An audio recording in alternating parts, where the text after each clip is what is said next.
शिवतेज नावाचं गोविंदा पथक आहे, महिला गोविंदा पथक आहे आणि गेली 22 वर्षे बरोबर बोलतो ना मी, चुकलो नाही ना काही? हां, मग असा तुम्ही जेव्हा थर असता चुकलं तर मग तुम्ही काय बोलता? कोण चुकलं तर? काही नाही, आम्ही समोरच्याला मोटिवेट करतो, आम्ही त्याला चुका दाखवतो आणि मग अच्छा, म्हणजे तुम्ही मला मोटिवेट केलं आता. लोकल ट्रेनचा धक्का, हा, आणि मग त्यातून हा वेळ कसा काढता तुम्ही? कसं आहे ना, आवड असली की सवड भेटते, वा वा वा. तर ते काढतात आणि ते आहे शिवतेज क्रीडा मंडळात. तुला घरून विरोध होता भावाचा किंवा भावाचा नाही, पप्पा आणि मम्मीचा. हा, काय मग बोलायचे ते? हात बीत तोडून आलीस तर इकडे बघणार नाहीये आम्ही. तर आम्ही म्हटलं की ठीक आहे, मी माझं बघेन आणि मी खेळायला जाते. मग का त्यांना विरोध का होता?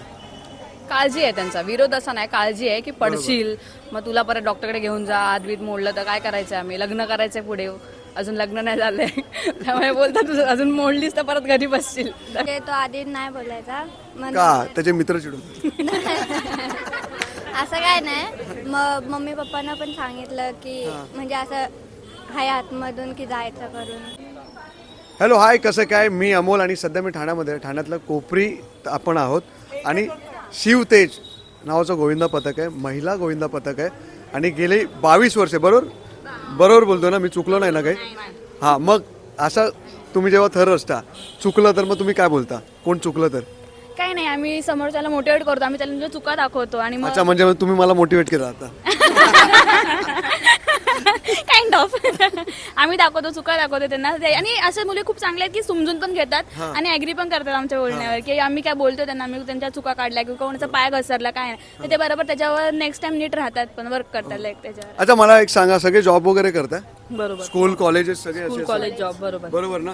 मुंबईच्या ट्रेन धक्काधुक्कीच्या जीवनामध्ये लोकल ट्रेनचा धक्का, हा, आणि मग त्यातून हा वेळ कसा काढता तुम्ही? कसं आहे ना, आवड असली की सवड भेटते, वा वा वा. तर ते काढतात आणि ते आहे शिवतेज क्रीडा मंडळात, की प्रत्येक मुली, आज आमच्या मंडळामध्ये मुली फक्त ठाण्यातल्या नाहीत, गोरेगाव, बोरिवली, जोगेश्वरी इथून मुली येतात, अंबरनाथ, बदलापूर, माझगाव, तर इथून मुली येतात. आणि मी तेच सांगेन की प्रत्येक मुलीला आवड आहे, मंडळाबद्दल ओढ असेल तर आपण काढतोच तो टाइम. बरोबर. आणि मुंबईच्या मुली कुठेच कमी नाही आहेत. हा हा हा, बघितलं. आणि स्पेशली त्यातल्या त्यात आपण ठाणेकर. ठाणेकर नाहीये, तू ठाण्यात मी जोगेश्वरी. पण तू आता ठाण्यात आहेस, वाटत नाही तुला असं हा भेदभाव तू करतेस म्हणून? असू दे करावा लागतो. मग कुठली असं मुंबईत कुठे? जोगेश्वरी. अच्छा, जोगेश्वरी. हा, ओके. काय सांगशील, कसं वाटतं मग आमच्या ठाण्यात येऊन? मला ठाणेच आवडतं. मी दिवसभर ठाण्यातच असते आणि आता इकडे पण संध्याकाळचं पण ठाण्यामध्ये, म्हणतं ठाण्यामध्ये क्लब बघितलाय मी. आता जेव्हा दहीहंडीची तुम्ही प्रॅक्टिस करता घरून, पहिले तर मला वाटतं की प्रत्येक मुलीला किंवा तुम्हाला भाऊ आहे? हा, आहे छोटा. त्याचा तिरस्कार असेल, बरं, सुरुवातीला असेल, काय करतेस तू होता, तुला काय बोलायचा तो? की म्हणजे तो आधी नाही बोलायचा का त्याचे मित्र चिडवतात? असं काय नाही, मग मम्मी पप्पांना पण सांगितलं की म्हणजे असं हाय आतमधून की जायचं करून. मग दादा बोलला जाऊ दे करून. तुला घरून विरोध होता भावाचा किंवा भावाचा नाही, पप्पा आणि मम्मीचा. हा, काय मग बोलायचे ते? हात बीत तोडून आलीस तर इकडे बघणार नाहीये आम्ही. तर आम्ही म्हटलं की ठीक आहे, मी माझं बघेन आणि मी खेळायला जाते. मग का त्यांना विरोध का होता? काळजी आहे त्यांचा, विरोध असा नाही, काळजी आहे की पडशील, मग तुला परत डॉक्टरकडे घेऊन जा, हात बीत मोडलं तर काय करायचं, आम्ही लग्न करायचंय पुढे, अजून लग्न नाही झालंय.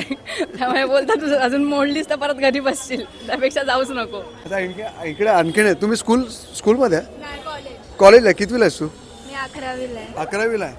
मग पप्पा काय म्हणतात तुला, की आवडतं त्यांना?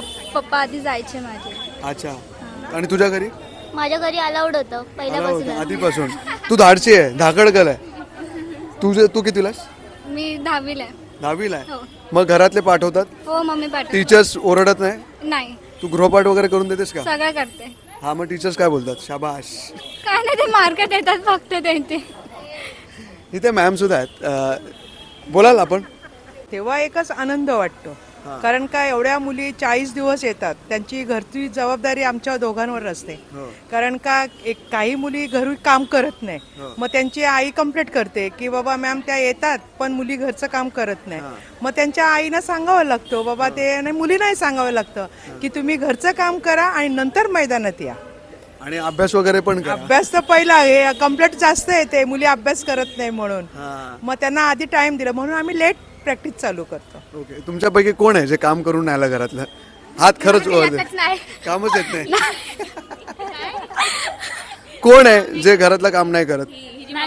आमची मम्मी कंप्लेंट करत अच्छा ही माझी बहीण आहे ना म्हणून ती अशी माझ्याबद्दल सांग हो सख्खी बहीण आहे मग ती मम्मीच्या बाजू घेऊन माझी भांडते आता इकडे अच्छा हिच्या वाटेचं काम तू करून येतेस?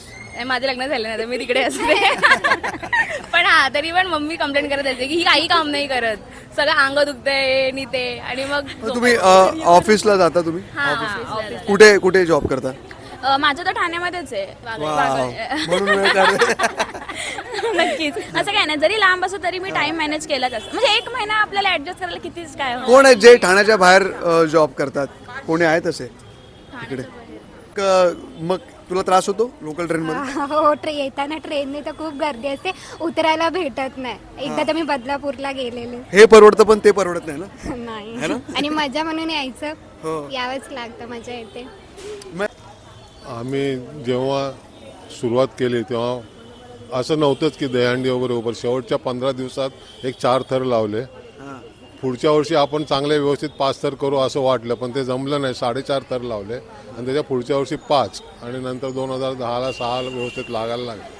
पण जेव्हा ते 6 थर चढून उतरले आणि पब्लिकने टाळ्या वाजवल्या कारण एक आव्हाड साहेबांची तेव्हा हंडी होती अजून पण ती यूट्यूबला आहे ती क्लिप की जेव्हा मुली चढत होत्या टप टप टप आणि मग तेव्हा स्वतः आव्हाड साहेब म्हटले अरे टाळ्या वाजवा टाळ्या मुली चढतात म्हणून तुम्ही टाळ्या वाजवू शकत नाही काय ही त्या क्लिपमध्ये आहे. ते जेव्हा ऐकलं ना ते अजून स्फूर्ती म्हणजे वेगळाच आनंद. नाही ऍक्च्युली आम्ही ऐकून अरे तुम्ही टाळ्या वाजवा टाळ्या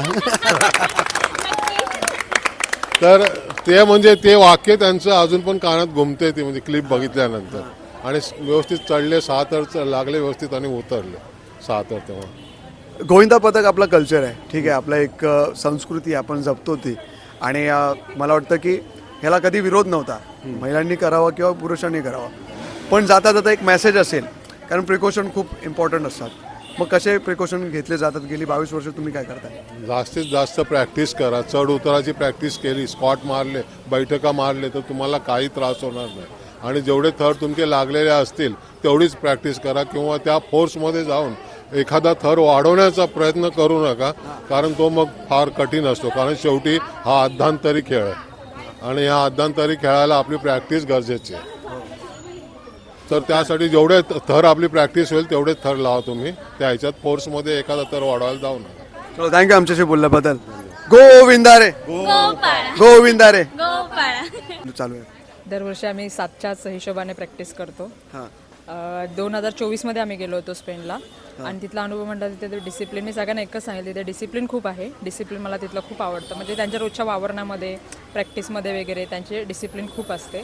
सण म्हणून घेतो पण आपलाही आता सण आपण खेळामध्ये चेंज केलेला आहे बदलला आहे तो ऑलरेडी बदलून घेतला आपण. आपला मातीतला खेळ आता मॅटवर गेलेला आहे गेलाय प्रो चालू वगैरे आहे आता परत दरवर्षी चालूच आहे. सर नाईक साहेबांचं करतच आहेत त्यासाठी पूर्वी सर नाईक यांनी खूप पुढाकार घेतला. त्यांना काय एक मेसेज द्यायचा असेल तर काय मेसेज आहे? नाही खूप छान काम करतात. आमच्या मुलींसाठीही त्यांनी करावं मुलींच्या टीमसाठी पण मुलांचेच टीम आहेत त्याने ते जसे प्रो कबड्डी आहे तसंच प्रो दहीहंडी केले तसंच मुलींसाठीही असावं. आम्ही आता त्यांची भेट घ्यायचा प्रयत्न करू आणि पूर्वी सर नाईक मी तुम्हाला भेटण्याचा प्रयत्न करेन. हा व्हिडिओ पण त्यांना मी टॅग करेन. जर त्यांनी ते मान्य केलं तर आम्ही प्रयत्न करू. ते बोलले करायचं आहे करतील ते बट आम्हाला असं वाटतं की खूप लवकर व्हावं जोपर्यंत आम्ही आहोत लवकर जेवढ्यावर लवकर होईल तेवढाच आम्हालाही आनंद मिळेल. तो होते आम्हाला आम्ही प्रोमध्येही भाग घेतला. यावेळी तर सूर्यकुमारी यादव येतोय. हा येणार आहेत आणि चला तुम्हाला आय होप तुम्हाला हा व्हिडिओ आवडला असेल. लाईक करा कमेंट करा आणि फॉलो करा. आपल्या ठाण्यातल्या मुली आहेत जास्तीत जास्त लोकांपर्यंत पोहोचवा कारण मी त्या दिवशी ठिकठिकाणी असेल कदाचित ह्यांची माझी भेटसुद्धा होईल. सो इंस्टाग्रामवरती फॉलो करा मला फॉलो करा कमेंट करून सांगा. अरे गोविंदा रे